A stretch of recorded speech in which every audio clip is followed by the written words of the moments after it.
ಓಂ ಶಾಂತಿ. ಇಂದಿನ ಮುರಳಿ ದಿನಾಂಕ 21/7/25. ಮುರಳಿ ಮಹಾವಾಕ್ಯಗಳು. ಮೀಠೆ ಬಚ್ಚೆ, पुरुषार्थ कर दैवी गुण अच्छी रीति धारण करने हैं, किसी को भी दुख नहीं देना है, तुम्हारी कोई भी असुरी एक्टिविटी नहीं चाहिए. ಮಧುರ ಮಕ್ಕಳೇ, ಪುರುಷಾರ್ಥ ಮಾಡಿ ದೈವಿ ಗುಣಗಳನ್ನು ಚೆನ್ನಾಗಿ ಧಾರಣೆ ಮಾಡಿಕೊಳ್ಳಬೇಕಿದೆ. ಯಾರಿಗೂ ಸಹ ದುಃಖವನ್ನು ಕೊಡಬಾರದು. ತಮ್ಮ ಯಾವುದೇ ಅಸುರಿ ಚಲನೆ ಇರಬಾರದಾಗಿದೆ. ಬಾಬಾ ಹೇಳ್ತಾರೆ, ಪುರುಷಾರ್ಥ ಮಾಡಿ, ಪ್ರಯತ್ನ ಮಾಡಿ ಅಥವಾ ಸಾಧನಾದಿಂದ ಕ್ಯಾರೆಕ್ಟರ್ನಲ್ಲೂ ಕೂಡ ದಿವ್ಯ ಗುಣಗಳನ್ನು ವಿಕಾಸ ಮಾಡ್ಕೊಳ್ಬೇಕಾಗಿದೆ, ಧಾರಣೆ ಮಾಡ್ಕೊಳ್ಬೇಕಾಗಿದೆ. ಎಂದೂ ಯಾರಿಗೂ ದುಃಖವನ್ನು ಕೊಡಬೇಡ್ರಿ. ಎಂದೂ ಯಾರಿಗೂ ದುಃಖ ಕೊಡಬೇಡ್ರಿ ಅಂದರೆ ಕೇವಲ ಮನಸ್ಸಿನಿಂದ ಬಯಸದೇ ಇರುವುದಷ್ಟೇ ಅಲ್ಲ.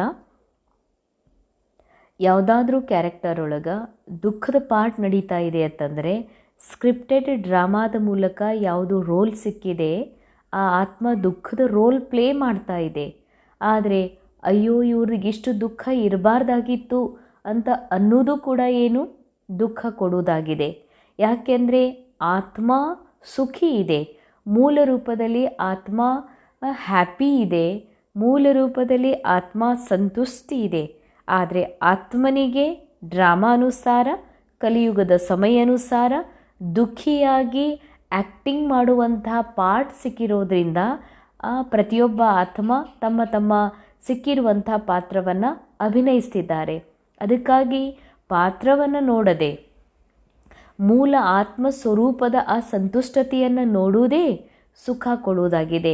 ಅದಕ್ಕಾಗಿ ಬಾಬಾ ಹೇಳ್ತಾರೆ, ಯಾರಿಗೂ ದುಃಖವನ್ನು ಕೊಡಬೇಡ್ರಿ. ಅರ್ಥಾತ್ ತಾವು ಕ್ಯಾರೆಕ್ಟರ್ ಕಾನ್ಷಿಯಸ್ಸಲ್ಲಿ ಇದ್ದುಕೊಂಡು, ತಾವು ದೇಹಭಾನದಲ್ಲಿ ಇದ್ದುಕೊಂಡು ಇನ್ನೊಬ್ಬರ ದೇಹದಲ್ಲಿ ಅಥವಾ ದೈಹಿಕ ಜೀವನದಲ್ಲಿ ಏನು ದುಃಖ ಅನುಭವ ಮಾಡ್ತಿದ್ದಾರ ಅದನ್ನು ರಿಯಲ್ ಅಂತ ತಿಳ್ಕೊಂಡು ಪಾಪ ದುಃಖಿಗಳು ಅಂತ ತಿಳ್ಕೊಳ್ಳೋದು ಕೂಡ ದುಃಖ ಕೊಡುವುದೇ ಆಗಿದೆ.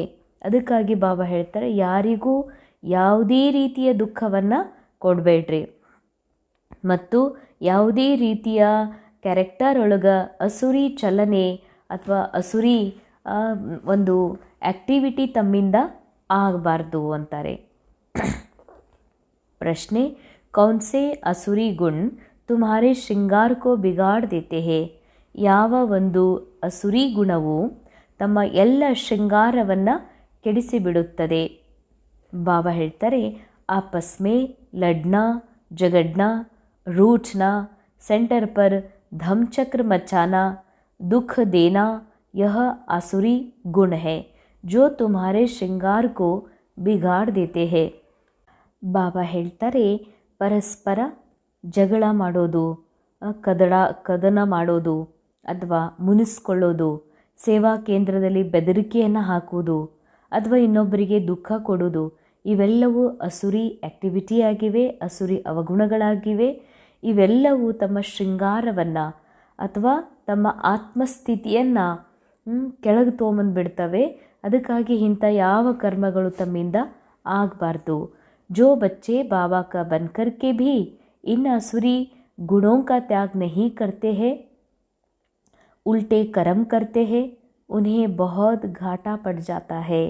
ಯಾವ ಮಕ್ಕಳು ಬಾಬಾರವರನ್ನು ತಿಳಿದು ಬಾಬಾರ ಮಗು ಆದಮೇಲೂ ಕೂಡ ಈ ಅಸುರಿ ಅವಗುಣಗಳ ತ್ಯಾಗ ಮಾಡೋದಿಲ್ವೋ ಅಂಥ ಒಂದು ಉಲ್ಟಾ ಕರ್ಮವನ್ನು ಮಾಡ್ತಾರೆ, ಅಂಥವ್ರದ್ದು ಜೀವನದಲ್ಲಿ ಬಹಳ ನುಕ್ಸಾನ್ ಆಗ್ತದೆ ಅಂತಾರೆ ಬಾಬಾ. ನುಕ್ಸಾನ್ ಆಗೋದು ಅಂತಂದರೆ ಯಾವುದೇ ರೀತಿಯ ಧನದ ಕೊರತೆ ಆಗ್ತದೆ, ಸಂಬಂಧಗಳಲ್ಲಿ ಜಗಳ ಆಗ್ತದಂತಲ್ಲ. ಅವರ ಯಾವ ಒಂದು ಸಂಗಮಯುಗದ ಸಮಯ 1 ಸೆಕೆಂಡಿಗೆ ಪದಮ ಜಮಾ ಆಗಬೇಕು ಅದನ್ನು ಅವ್ರ ಕಡೆಯಿಂದ ಮಾಡ್ಕೊಳ್ಳಿಕ್ಕಾಗೋದಿಲ್ಲ. ಯಾವುದನ್ನು ಬಾಬಾ ಜೀವನ್ಮುಕ್ತ ಸ್ಥಿತಿಯ ಅನುಭವ ಮಾಡಿಸ್ಲಿಕ್ಕೆ ಬಂದಿದ್ದಾರೆ ಆ ಉಚ್ಚ ಸ್ಥಿತಿಯ ಅನುಭವ ಮಾಡಲಿಕ್ಕಾಗೋದಿಲ್ಲ. ಬಾಬಾ ತಮ್ಮ ಸಮಾನ್ ಸೋಲ್ ಕಾನ್ಷಿಯಸ್ಗೆ ಶಿಫ್ಟಿಂಗ್ ಮಾಡಲಿಕ್ಕೆ ಬಂದಿದ್ದಾರೆ. ಆ ಒಂದು ಹೈಯೆಸ್ಟ್ ಸ್ಟೇಜನ್ನು ಮುಟ್ಲಿಕ್ಕಾಗೋದಿಲ್ಲ. ಈ ಒಂದು ದೊಡ್ಡ ನುಕ್ಸಾನ್ ಮಾಡ್ಕೊಳ್ಬೇಕಾಗ್ತದೆ ಒಂದು ವೇಳೆ ಈ ಅಸುರಿ ಅವಗುಣಗಳ ತ್ಯಾಗವನ್ನು ಮಾಡದೇ ಇದ್ದರೆ. हिसाब ही हिसाब है ना. बाबा के साथ धर्मराज भी है, ಇಲ್ಲಿ ಲೆಕ್ಕವೇ ಲೆಕ್ಕ ಇದೆ. ಯಾಕೆಂದರೆ ಬಾಬನ ಜೊತೆಯಲ್ಲಿ ಧರ್ಮರಾಜನೂ ಇದ್ದಾನೆ. ಧರ್ಮರಾಜ್ ಅಂದರೆ ಒಂದಿದೆ ಆತ್ಮದ ಧರ್ಮ, ಇನ್ನೊಂದಿದೆ ಶರೀರದ ಧರ್ಮ.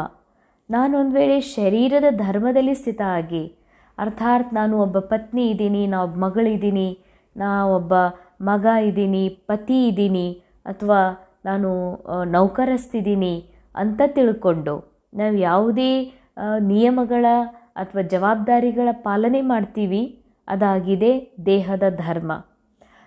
ಯಾವ ಆತ್ಮನ ಮೂಲ ಧರ್ಮ ಇದೆ, ಆತ್ಮಿಕ ಸ್ಥಿತಿಯಲ್ಲಿ ಸ್ಥಿತ ಆಗಿ ಆತ್ಮನ ಗುಣಗಳ ಅನುಭವ ಮಾಡ್ತಾ ಕ್ಯಾರೆಕ್ಟರನ್ನು ನಲ್ಲಿ ನಡೀತಾ ಇರುವಂತಹ ಎಲ್ಲವನ್ನ ಸಾಕ್ಷಿಯಾಗಿ ನೋಡುವುದೇ ಧರ್ಮ ರಾಜ ಸ್ಥಿತಿಯಲ್ಲಿರೋದು. ಅರ್ಥಾತ್ ಆತ್ಮನ ಮೂಲ ಧರ್ಮದ ಪಾಲನೆಯನ್ನು ಮಾಡೋದು. ಆಗ್ಲೇ ಬಾಬಾ ಹೇಳ್ತಾರೆ, ಆಗ ಧರ್ಮರಾಜ್ ಜೊತೆಯಲ್ಲಿದ್ದಾನೆ. ಅರ್ಥಾತ್ ಧರ್ಮದ ಕಾರ್ಯ ಮಾಡುವಂಥವರು ಆತ್ಮದ ಧರ್ಮದಲ್ಲಿ ಸ್ಥಿತ ಆಗಿ ಯಾರು ಕರ್ಮವನ್ನು ಮಾಡ್ತಾರೋ ಅಂಥವರು ಧರ್ಮರಾಜಪುರಿಯ ದಂಡದಿಂದ ಮುಕ್ತ ಇರ್ತಾರೆ.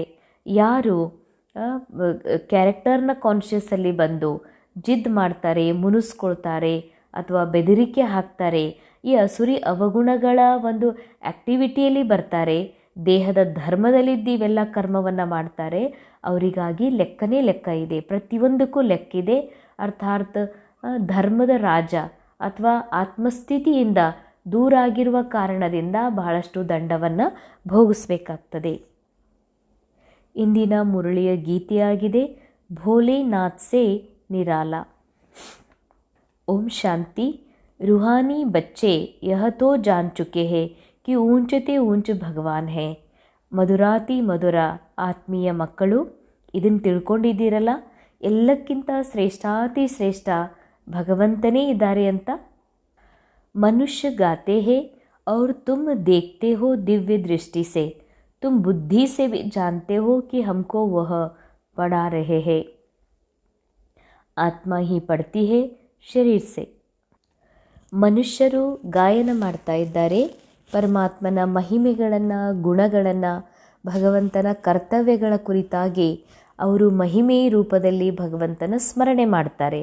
ಆದರೆ ತಾವು ಸ್ವಯಂ ಪರಮಾತ್ಮನನ್ನು ತಮ್ಮ ದಿವ್ಯ ದೃಷ್ಟಿಯ ಮೂಲಕ ನೋಡ್ತಾ ಇದ್ದೀರಿ. ಎಷ್ಟು ಅದ್ಭುತವಾದಂತಹ ವಿಶ್ವ ನಾಟಕದ ಅತಿ ದೊಡ್ಡ ಸುಂದರ ಪಾತ್ರ ಇದಾಗಿದೆ. ಭಕ್ತರು ಭಗವಂತನನ್ನು ಸ್ಮರಣೆ ಮಾಡ್ತಿದ್ದಾರೆ, ಗಾಯನ ಮಾಡ್ತಿದ್ದಾರೆ, ಆದರೆ ತಾವು ಮಕ್ಕಳು ಭಗವಂತನನ್ನು ದಿವ್ಯ ದೃಷ್ಟಿಯಿಂದ ನೋಡ್ತಾ ಇದ್ದೀರಿ. ತಾವು ಬುದ್ಧಿಯಿಂದ ಇದನ್ನೂ ತಿಳ್ಕೊಂಡಿದ್ದೀರಿ, ಸ್ವಯಂ ಆ ಪರಮಾತ್ಮನೇ ಯಾರು ಶ್ರೇಷ್ಠಾತಿ ಶ್ರೇಷ್ಠ ಇದ್ದಾರೋ ಅವರೇ ನಮಗೆ ಓದಿಸ್ತಿದ್ದಾರೆ. ನಾನು ಸ್ವಯಂ ಆತ್ಮ ಈ ಶರೀರದ ಮೂಲಕ ಓದುತ್ತಾ ಇದ್ದೀನಿ. ಸಬ್ ಕುಚ್ ಆತ್ಮ ಹೀ ಕರ್ತಿ ಹೇ ಶರೀರ್ ಸೆ.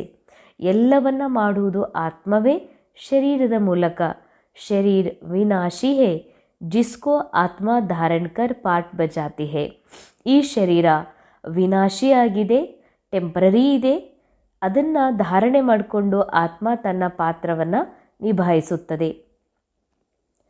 आत्मा में ही सारे पाठ की नूंद है, 84 जन्मों की भी आत्मा में ही नूंद है ना.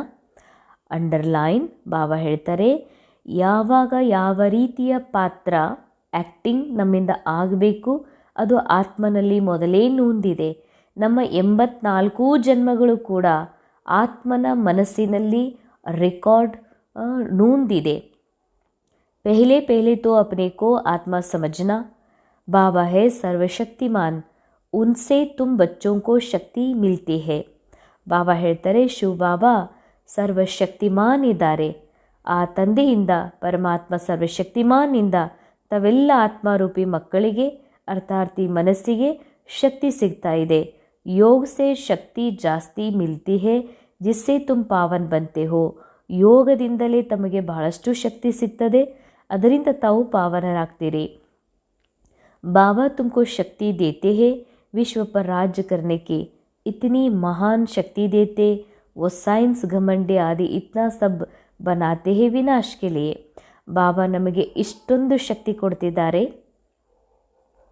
ಆ ಶಕ್ತಿಯಿಂದ ನಾವು ವಿಶ್ವದ ಮೇಲೆ ರಾಜ್ಯ ಮಾಡ್ತೀವಿ, ವಿಶ್ವದ ಮಾಲೀಕರಾಗ್ತೀವಿ. ಎಷ್ಟು ಅದ್ಭುತ! ವಿಶ್ವ ಅಂದರೆ ಮನಸ್ಸಿನ ಸಾಗರ. ಮನಸ್ಸು ಸಾಗರ ಆಗಿದೆ, ಮನಸ್ಸೇ ಒಂದು ವಿಶ್ವ ಆಗಿದೆ. ಯಾಕಂದರೆ ಮನಸ್ಸಿನ ಒಂದು ಸೂಕ್ಷ್ಮ ರೂಪದಲ್ಲಿ ಅಂತರಂಗದಲ್ಲಿ ವಿಶ್ವ ಇದೆ. ಅದು ಮ್ಯಾನಿಫೆಸ್ಟ್ ಆಗಿ ಹೊರಗಡೆ ನಮಗೆ ಸ್ಥೂಲ ರೂಪದಲ್ಲಿ ಕಾಣಿಸ್ತಾ ಇದೆ. ಅಂದರೆ ಬಾಬಾ ಹೇಳ್ತಾರೆ, ಯಾವಾಗ ನಾವು ಮನಸ್ಸಿಗೆ ಮಾಲೀಕ ಆಗ್ತೀವಿ, ಮನಸ್ಸಿನಲ್ಲಿಯೇ ಸತಿಯುಗ ಅಥವಾ ಹೊಸ ರಾಜ್ಯ ಅಥವಾ ವಿಶ್ವದ ಸ್ಥಾಪನೆಯಾಗಿ ನಾವು ಅದರ ಮೇಲೆ ಸಂಪೂರ್ಣತೆಯ ಅಥವಾ ಸ್ವತಂತ್ರತೆಯ ಅನುಭವ ಮಾಡ್ತೀವೋ, ಬಾಬಾ ಹೇಳ್ತಾರೆ ಇದು ನಿಮಗೆ ಯೋಗದ ಬಲದಿಂದ ಪ್ರಾಪ್ತಿಯಾಗ್ತದೆ. ಹಾಗೆ ಬಾಬಾ ಹೇಳ್ತಾರೆ, ಹೇಗೆ ವಿಜ್ಞಾನದ ಒಂದು ಘಮಂಡಿ ಇದೆ, ಆದರೆ ಅದು ಸ್ವಲ್ಪ ಸಮಯದ್ದು ಮತ್ತು ವಿನಾಶ ಮಾಡುವಂಥದ್ದು. ಆದರೆ ನಿಮ್ಮದೇನು ತಾಕತ್ತಿದೆ, ಇದರಿಂದ ನೀವು ವಿಶ್ವದ ಮೇಲೆ ರಾಜ್ಯವನ್ನು ಮಾಡ್ತೀರಿ. बाबा सम्मुख आते ही बच्चों से पूछते हैं, बच्चे ದೇಹಿ ಅಭಿಮಾನಿ ಹೋಕರ್ ಬೈಠೆ ಹೋ. ಬಾಬಾ ಯಾವಾಗ ಮಹಾವಾಕ್ಯಗಳನ್ನು ನುಡಿಸ್ಲಿಕ್ಕೆ ಸನ್ಮುಖದಲ್ಲಿ ಬರ್ತಾರೆ, ಬಾಬಾ ಮೊದಲು ಮಕ್ಕಳಿಗೆ ಕೇಳ್ತಾರೆ, ಮಕ್ಕಳೇ ಆತ್ಮ ಅಭಿಮಾನಿ ಸ್ಥಿತಿಯಲ್ಲಿ ಸ್ಥಿತ ಆಗಿ ಕೂತ್ಕೊಂಡಿದ್ದೀರಾ? ಬಾಬಾಕ್ಕೆ ಬಚ್ಚೋಂ ಪ್ರತಿ महावाक्य है, बच्चे आत्मा अभिमानी बनने का बहुत पुरुषार्थ करना है, घूमते फिरते भी विचार सागर मंथन करते रहना है. ಬಾಬಾರ ಮಹಾವಾಕ್ಯವೇ ಮಕ್ಕಳ ಪ್ರತಿಯಾಗಿ, ಮಕ್ಕಳೇ ಆತ್ಮ ಅಭಿಮಾನಿಯಾಗುವ ಬಹಳಷ್ಟು ಪುರುಷಾರ್ಥ ಮಾಡಬೇಕಾಗಿದೆ. ಸೊ ಭಗವಂತನ ಈ ಸೃಷ್ಟಿಯ ಮೇಲೆ ಅವತರಣೆ ಆದಮೇಲೆ ಯಾವ ವಿದ್ಯೆಯನ್ನು ಓದಿಸ್ತಿದ್ದಾರೆ, ಆ ವಿದ್ಯೆಯ ಮೂಲ ಸಾರ ಆತ್ಮಸ್ಥಿತಿಯನ್ನು ಪ್ರಾಪ್ತ ಮಾಡಿಕೊಳ್ಳೋದಾಗಿದೆ. ಪರಮಾತ್ಮನ ಮೂಲ ಹಾಗೂ ಮೊದಲ ಶ್ರೀಮತವೇ ಆಗಿದೆ ತಮ್ಮನ್ನು ಆತ್ಮ ಅಂತ ತಿಳಿಯೋದು ಹಾಗೂ ಪರಮಾತ್ಮ ತಂದೆಯಲ್ಲಿ ಮನಸ್ಸನ್ನು ಏಕಾಗ್ರಗೊಳಿಸೋದು. ಅದಕ್ಕಾಗಿ ಬಾಬಾ ಹೇಳ್ತಾರೆ, ಎಲ್ಲೇ ತಿರುಗಾಡ್ತಿದ್ರು ವಿಚಾರ ಸಾಗರ ಮಂಥನ್ ಮಾಡಿರಿ. ಯಾವತ್ತೂ ಕೂಡ ಬಾಬಾರವರ ನೆನಪು ಮಾಡ್ತಾ ಇರಬೇಕು.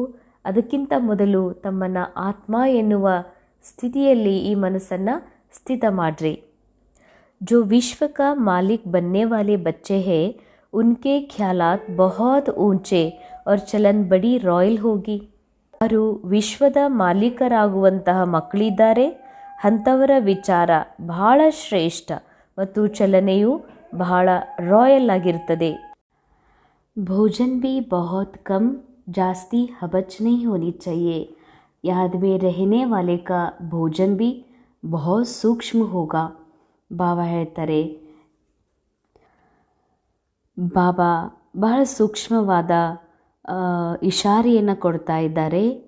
ಯಾರು ವಿಶ್ವದ ಮಾಲೀಕ ಆಗೋರಿದ್ದಾರೆ, ಅರ್ಥಾತ್ ಮನಸ್ಸೆನ್ನುವಂಥ ವಿಶ್ವಕ್ಕೆ ಮಾಲೀಕ ಯಾರಾಗ್ತಾರೋ, ಅರ್ಥಾತ್ ಸೋಲ್ ಕಾನ್ಷಿಯಸ್ಸಲ್ಲಿರ್ತಾರೋ, ಅವ್ರ ವಿಚಾರ ಬಹಳ ಶ್ರೇಷ್ಠ, ಅವರ ನಡತೆ ಬಹಳ ರಾಯಲ್ ಇರ್ತದೆ. ಅಲ್ಲದೆ ಅವರು ಬಹಳ ಕಡಿಮೆ ಭೋಜನವನ್ನು ಸ್ವೀಕಾರ ಮಾಡ್ತಾರೆ. ಅವ್ರಿಗೆ ಯಾವುದೇ ರೀತಿಯ ತಿನ್ನಬೇಕೆನ್ನುವಂಥ ಹವಚಿರೋದಿಲ್ಲ. ಭೋಜನ ಬಹಳ ಸೂಕ್ಷ್ಮವಾಗಿರ್ತದೆ. ಬಹುತೋಂಕಿ ಖಾನೆ ಮೇ ಬಿ ಬುದ್ಧಿ ಚಲಿ ಜಾತಿ. ಬಹಳಷ್ಟು ಮಕ್ಕಳದು ತಿನ್ನೋದ್ರಲ್ಲೇ ಬುದ್ಧಿ ಹೋಗ್ತದೆ. ಮುಂಜಾನೆ ಹೀಗಿರಬೇಕು, ಚಹಾ ಇದೇ ರೀತಿ ಇರಬೇಕು, ಅಥವಾ ತಿನ್ನುವಂಥ ವಸ್ತು ಇದು ಇರಬೇಕು, ಅದು ಬೇಕು, ಇದು ಬೇಕು. ಬಹಳಷ್ಟು ಜನರ ಬುದ್ಧಿ ತಿನ್ನೋದ್ರಲ್ಲಿ ಹೋಗ್ತದೆ. ऐसी खुशी में सदैव रहो जो खान पान भी बहुत थोड़ा हो जाए. ಇಷ್ಟು ಖುಷಿಯಲ್ಲಿ ಇರಬೇಕು ತಾವು ಮಕ್ಕಳು. ಯಾವುದು ಇಟರ್ನಲ್ ಹ್ಯಾಪಿನೆಸ್ ಇದೆ, ಆಂತರಿಕ ರಿಯಲ್ ಆತ್ಮನ ಖುಷಿ ಇದೆ. ಆ ಖುಷಿಯ ಅನುಭೂತಿಯನ್ನು ಇಷ್ಟು ಮಾಡಬೇಕಾಗಿದೆಯಲ್ಲ, ನಿಮ್ಮ ಆಹಾರವೂ ಕೂಡ ಕಡಿಮೆ ಆಗಬೇಕು. ಇಲ್ಲ ಅಂತಂದರೆ ಬಾಬಾ ಹೇಳ್ತಾರೆ ತೂಕಡಿಸ್ತೀರಿ, ಭಾಳಷ್ಟು ತಿನ್ನೋದ್ರಿಂದ ನಿದ್ರೆನೂ ಮಾಡ್ತೀರಿ. ಭೋಜನ ಸದಾ ಏಕರಸಾಗಿರಬೇಕು.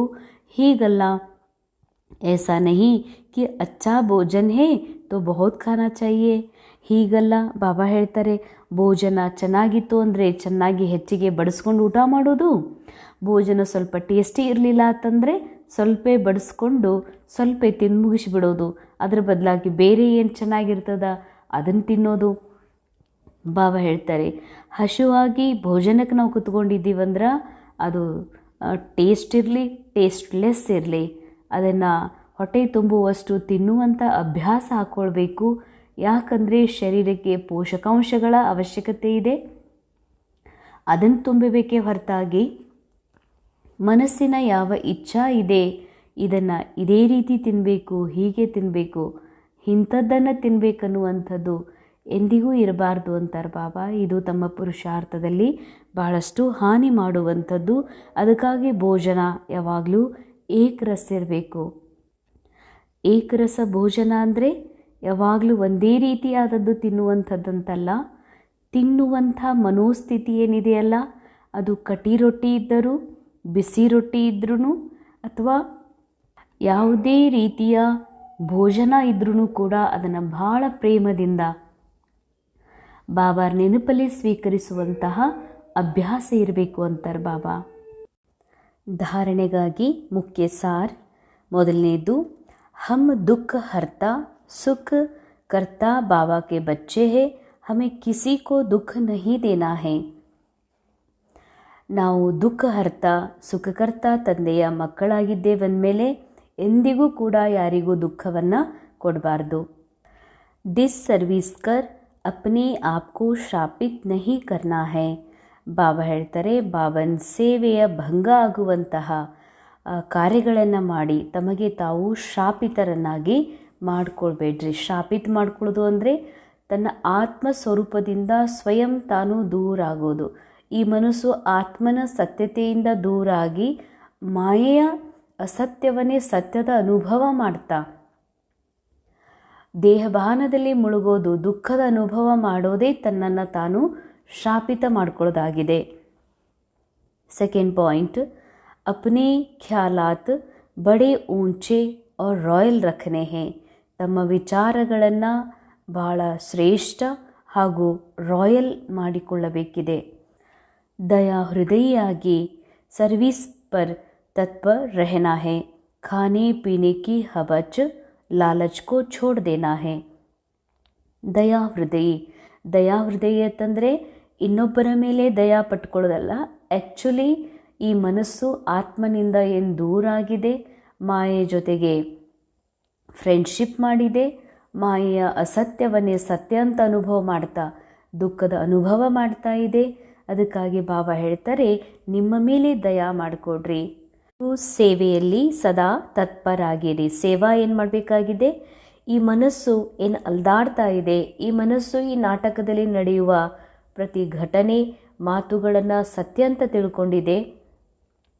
ಅದಕ್ಕೆ ಇದು ಡ್ರಾಮಾ ಎನ್ನುವಂತಹ ಪಾಠ ಕಲಿಸೋದು ಅಥವಾ ಆತ್ಮನ ಒಂದು ಮೂಲ ಶಾಂತ ಸ್ಥಿತಿ ಸ್ವಯಂ ನೀನಾಗಿದ್ದೀಯಾ ಎನ್ನುವಂತಹ ಸತ್ಯದ ಅರಿವು ಈ ಮನಸ್ಸಿಗೆ ಮಾಡಿಸೋದೇ ಇದೇ ಮೂಲ ಸೇವಾ ಆಗಿದೆ. ಹಾಗೂ ಖಾನೆ ಪೀನೆ ಕಿ ಹವಚ್, ಬಾಬಾ ಹೇಳ್ತಾರೆ, ತಿನ್ನುವ ಕುಡಿಯುವ ಈ ಯಾವ ಒಂದು ಹವ್ಯಾಸ ಇದೆ ಅಥವಾ ಇಚ್ಛಾ ಇದೆ ಇವುಗಳನ್ನು ಬಿಟ್ಟು ಬಿಡಬೇಕಾಗಿದೆ. ಇಲ್ಲ ಅಂತಂದರೆ ಅವುಗಳು ಪುರುಷಾರ್ಥದಲ್ಲಿ ಅಥವಾ ಮನಸ್ಸಿಗೆ ಪದೇ ಪದೇ ನೆನಪುಗೊಳಿಸ್ತದೆ. ಪದೇ ಪದೇ ಬುದ್ಧಿ ಆ ಕಡೆಗೆ ಹೋಗ್ತಾ ಇತ್ತು ಅಂತಂದರೆ ನಾವು ನಿರಂತರ ಏಕರಸ ಸ್ಥಿತಿಯ ಅನುಭವ ಮಾಡಲಿಕ್ಕಾಗೋದಿಲ್ಲ.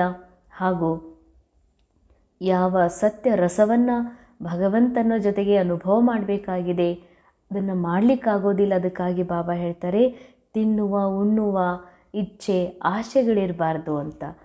ತಿನ್ನಬೇಕು, ಶರೀರದ ಪೋಷಕಾಂಶ, ಶರೀರದ ಬೆಳವಣಿಗಾಗಿ, ಜೀವಿಸಲಿಕ್ಕಾಗಿ. ಆದರೆ ತಿನ್ನುವುದಕ್ಕಾಗಿ ಜೀವನ ಮಾಡುವಂಥದ್ದೇನಿದೆ ಇದು ಬ್ರಾಹ್ಮಣರದಲ್ಲ.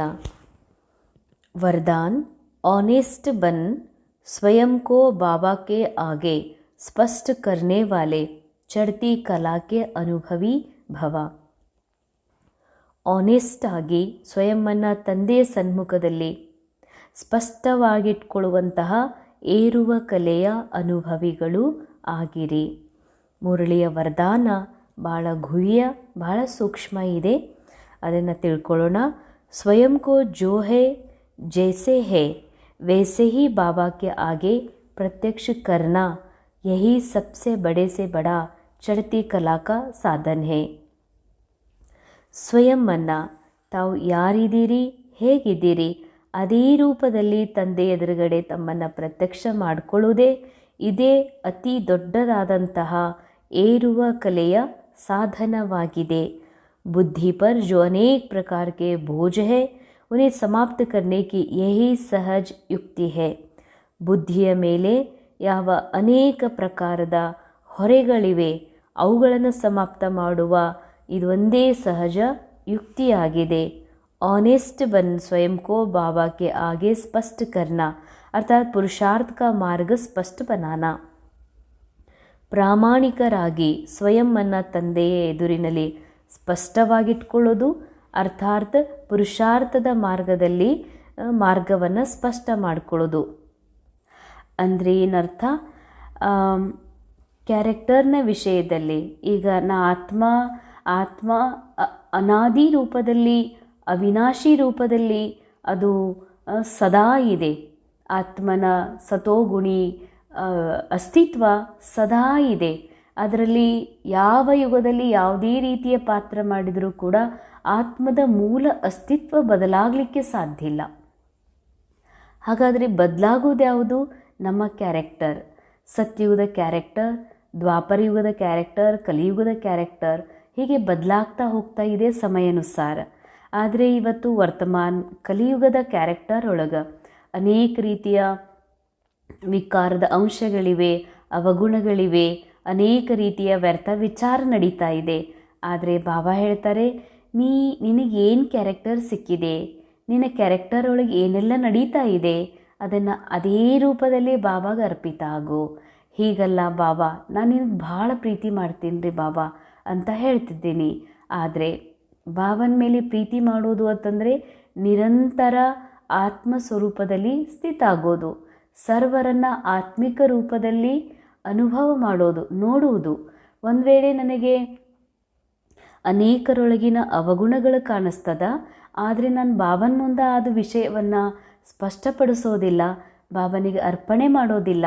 ಅನೇಕ ಕ್ಯಾರೆಕ್ಟರ್ನ ಪ್ರತಿಯಾಗಿ ಈರ್ಷಾ ಇದೆ, ದ್ವೇಷ ಇದೆ, ವ್ಯರ್ಥ ವಿಚಾರ ನಡೀತಾ ಇದೆ, ವ್ಯರ್ಥ ಕರ್ಮ ಮಾತು ನಡೀತಾ ಇದೆ. ಆದರೆ ನಾನು ಅದನ್ನು ಬಾಬನಿಗೆ ಅರ್ಪಣೆ ಮಾಡದೆ, ಸ್ಪಷ್ಟಪಡಿಸದೆ, ತಿಳಿಸದೆ, ನನ್ನನ್ನು ನಾನು ಹೇಗಿದ್ದೀನಿ, ನಾ ಆತ್ಮ ಮತ್ತು ಈ ಮನಸ್ಸು ಹಾಗೂ ಕ್ಯಾರೆಕ್ಟರ್ ನನಗೇನು ದೊರೆತಿದೆ ಅದನ್ನು ಬಾಬಾಗೆ ಅರ್ಪಣೆ ಮಾಡಿಬಿಡ್ರಿ ಅಂತಾರೆ ಬಾಬಾ. ಅರ್ಪಿಸೋದ್ರಿಂದ ಏನಾಗ್ತದ? ನಿಮ್ಮ ಏರುವ ಕಲೆಯು ತೀವ್ರ ಆಗ್ತದೆ ಅಂತಾರೆ ಬಾಬಾ. ಹಾಗೂ ಬುದ್ಧಿಯ ಮೇಲೆ ಏನು ಅನೇಕ ಪ್ರಕಾರದ ಹೊರೆ ಇದೆ, ಯಾವುದು ನಾನು ಅಂದ್ರೆ ಹೀಗೆ, ನಾನಂದ್ರೆ ಕಮ್ಮಿದ್ದೀನಿ, ನಾನಂದ್ರೆ ಕಮ್ಜೋರಿದ್ದೀನಿ, ನಾನು ಕಮ್ಮ ಬುದ್ಧಿವಂತೆ, ಅಥವಾ ನಾನು ಕಡಿಮೆ ಧನವಂತರು, ಅನುಕೂಲವಂತರು, ಅಥವಾ ನನ್ನಿಂದ ಇಂಥ ಕರ್ಮ ಆಗಿದೆ, ನನಗೆಲ್ಲರೂ ಈ ರೀತಿ ಮಾಡಿದರು ಅಂತ ಹೊರೆ ಇದೆಯಲ್ಲ, ಇದೆಲ್ಲದರಿಂದ ಮುಕ್ತ ಆಗುವ ಸಾಧನ ತನ್ನನ್ನು ತಾನು ಬಾಬಾರವರ ಸನ್ಮುಖದಲ್ಲಿ ಅರ್ಪಣೆ ಆಗಿಬಿಡೋದು. ಇದರಿಂದಲೇ ತಮ್ಮ ಪುರುಷಾರ್ಥದ ಮಾರ್ಗ ಸ್ಪಷ್ಟ ಆಗ್ತದೆ. कभी भी चतुराई से मन मत और परमत के प्लान बनाकर बाबा का निमित्त बनी हुई आत्माओं के आगे कोई भी बात रखते हो तो यह ऑनेस्टी नहीं है. अंडरलाइन. ಭಾಳ ಚತುರತೆಯಿಂದ ನಿಮ್ಮ ಮನಮತವನ್ನು ಯೂಸ್ ಮಾಡ್ಕೊಂಡು ನಿಮ್ಮ ಮನಸ್ಸು ಅಂತಂದರೆ ಮನಸ್ಸೀಗ ಮಾಯಾ ಜೊತೆಗೆ ಫ್ರೆಂಡ್ಶಿಪ್ ಮಾಡಿರೋದ್ರಿಂದ ಮನಮತ ಅಂದರೆ ಅಲ್ಲಿ ಮಾಯಾ ಮತವನ್ನು ಯೂಸ್ ಮಾಡ್ತೀರಿ, ದೇವಭಾನದ ಮತ ಯೂಸ್ ಮಾಡ್ತೀರಿ, ಅಥವಾ ಪರರು ಯಾರೋ ಹೇಳಿದ್ದನ್ನು ಕೇಳ್ತೀರಿ, ಅದಕ್ಕಾಗಿ ಒಂದು ಪ್ಲಾನ್ ರೆಡಿ ಮಾಡ್ಕೊಳ್ತೀರಿ, ಅದನ್ನು ಬಾಬನ ಮುಂದೆ ಅಥವಾ ನಿಮಿತ್ತ ಆಗಿರುವ ಆತ್ಮರ ಎದುರುಗಡೆಗೆ ಇಡ್ತೀರಿ. ಅಂದರೆ ಬಾಬಾ ಹೇಳ್ತಾರೆ ಇದು ಕೂಡ ಪ್ರಾಮಾಣಿಕತೆ ಅಲ್ಲ. ಅಂದರೆ ಇರುವುದೇ ಬೇರೆ, ಬಾಬನ ಎದುರುಗಡೆ ಸ್ಪಷ್ಟ ಮಾಡ್ಕೊಳ್ಳೋದೇ ಬೇರೆ, ತಾವು ಇರುವುದೇ ಬೇರೆ, ಕ್ಯಾರೆಕ್ಟರ್ ಒಳಗೆ ಆಗ್ತಾ ಇರುವುದೇ ಬೇರೆ, ಆದರೆ ನಿಮಿತ್ತ ಆಗಿರುವ ಆತ್ಮಗಳ ಎದುರುಗಡೆ ತಮ್ಮನ್ನು ತೋರಿಸ್ಕೊಳ್ಳೋದೇ ಬೇರೆ ಅಂತಂದರೆ ಇದು ಕೂಡ ಆನೆಸ್ಟಿ ಅಲ್ಲ ಅಂತಾರೆ ಬಾಬಾ. ಅದಕ್ಕಾಗಿ ಆನೆಸ್ಟಿ ಅಂದರೆ ಏನು? जैसे बाबा जो है जैसा है बच्चों के आगे प्रत्यक्ष है ना, वैसे बच्चे बाबा के आगे प्रत्यक्ष हो. ಹೇಗೆ ಬಾಬಾ ಶಿವ ಬಾಬಾ ನಿರಾಕಾರ ಇದ್ದಾರೆ, ಶಿವ ಬಾಬಾ ಏನು ಮಾಡಬಲ್ಲರು, ಏನು ಮಾಡಲಾರರು, ಯಾವುದರಲ್ಲಿ ಬಾಬಾ ಸ್ವತಂತ್ರ ಇದ್ದಾರೆ, ಬಾಬಾ ಯಾವುದರಲ್ಲಿ ಬಂಧಿತಿದ್ದಾರೆ ಅನ್ನುವಂಥದ್ದನ್ನು ಮಕ್ಕಳ ಎದುರುಗಡೆ ತಮ್ಮನ್ನು ತಾವು ಪ್ರತ್ಯಕ್ಷ ಮಾಡಿಕೊಂಡಿದ್ದಾರೆ.